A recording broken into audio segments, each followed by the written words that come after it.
तो यह एक हमारी जो आध्यात्मिक धारणा है या आध्यात्मिक मान्यता है या आध्यात्मिक सिद्धांत है, उसमें अंतर्मुखता को और आत्म साक्षात्कार को बहुत अधिक महत्व दिया गया। ज्ञान का उद्देश्य क्या है?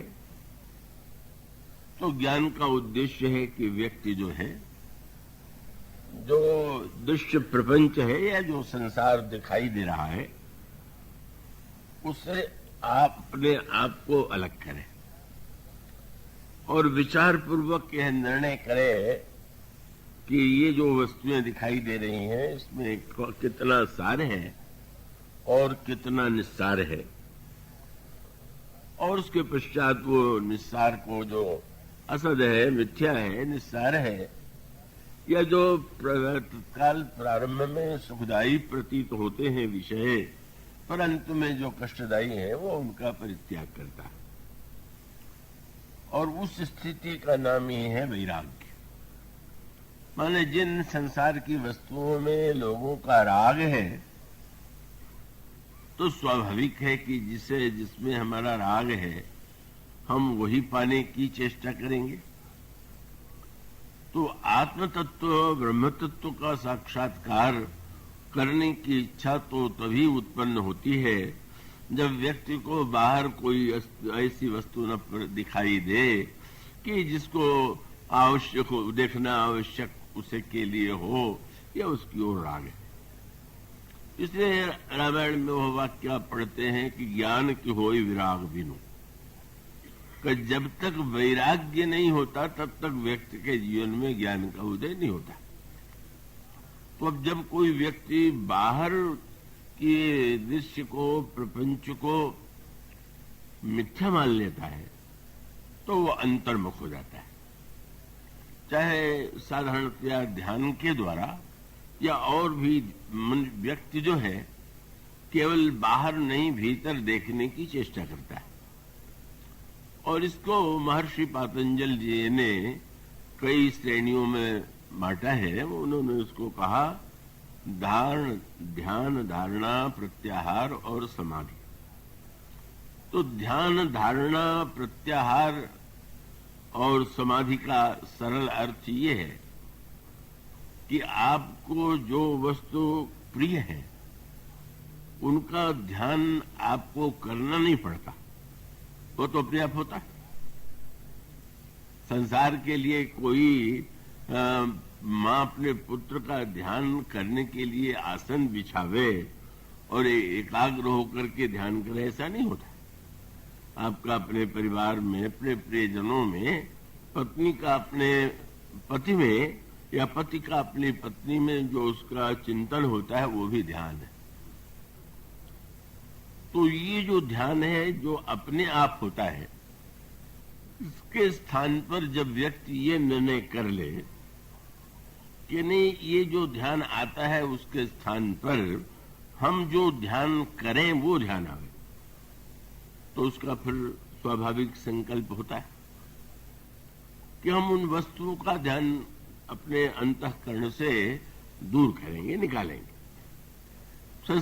ध्यान करने के लिए बैठ गए और किसी वस्तु की याद आ गई, तो याद आ गई तो व्यक्ति को उससे दूर जाना होगा, हटाने की चेष्टा करना होगा, और फिर जिस वस्तु को वह पाना चाहता है उसको पाने के लिए जो साधन है उसका ध्यान करेगा। वो भगवान का ध्यान कर सकता है, मंत्र का ध्यान कर सकता है, गुरु का ध्यान कर सकता है, और उसके पश्चात ध्यान करने के बाद फिर उसी में पहले बैठा तो 2-4 मिनट तक ध्यान की चेष्टा किया, और फिर उसको धीरे धीरे जब स्थिर करने की चेष्टा करते हैं तो वो धारणा है। और ध्यान करते समय जो मन भागता है, उस भागते हुए मन को खींच करके पुनः उसी में लगाना, इसी का नाम प्रत्याहार है। और इसके पश्चात इन तीनों के बाद समाधि की स्थिति का वर्णन शास्त्रों में किया गया।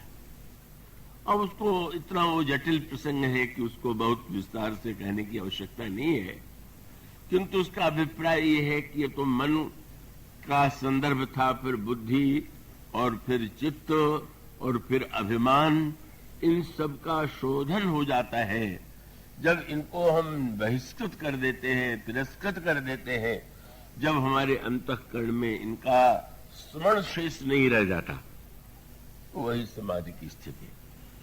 और उस समाधि की स्थिति में ही ब्रह्म साक्षात्कार, आत्म साक्षात्कार हुआ करता है।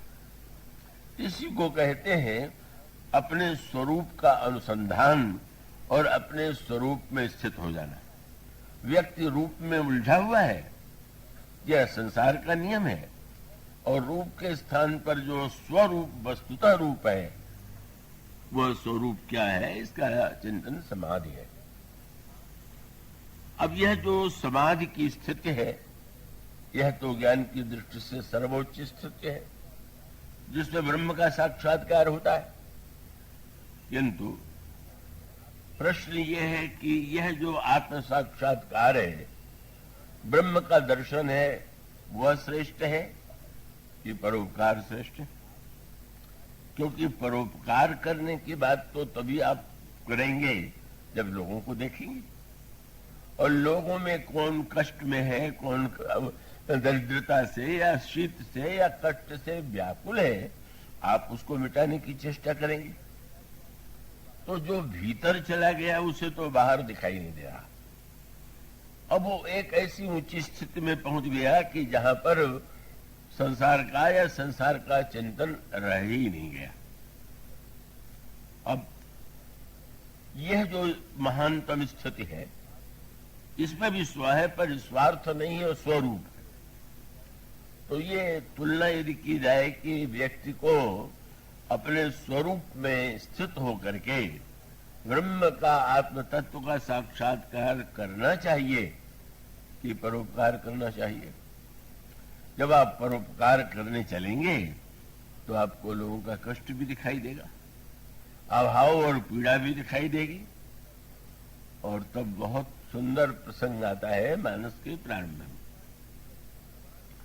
भगवान शंकर की समाधि का वर्णन रामायण में कई प्रसंगों में किया गया, और उस समय जो समाधि में भगवान शंकर स्थित होते हैं, तो वो तो समाधि का काल बड़ा विशाल होता है। उनके लिए विशाल नहीं होता है, हम लोगों की घड़ी से या हम लोगों के काल की गणना से वो बहुत बड़ा होता है। अब भगवान शंकर के चरित्र में जो चित्र प्रस्तुत किया गया, मैं आशा करता हूं गंभीर प्रसंग अवश्य है, पर आप उसे अगर समझ करके एकाग्रता से सुनेंगे तो समझ आ जाएगा। प्रश्न ये है कि अगर हम बाहर प्रयत्न करें और प्रयत्न करने के बाद भी हमें सफलता न मिले, तब भगवान शंकर के चरित्र में भी एक ऐसा अवसर आया। अब वो संकेत ये है, बड़े महत्व का है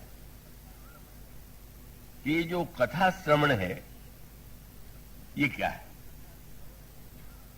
तो कथा श्रवण, ये गोस्वामी जी ने एक अनोखा संकेत किया। अब जो व्यक्ति अपने ब्रह्म और स्वरूप में विलीन हो गया, वह तो सुनेगा ही क्या, वह तो उस ब्रह्म के ही चिंतन में डूबा हुआ। लेकिन रामचरितमानस में एक अनोखी बात कही है कि जीवन मुक्त ब्रह्म पर चरित सुनहि तज ध्यान।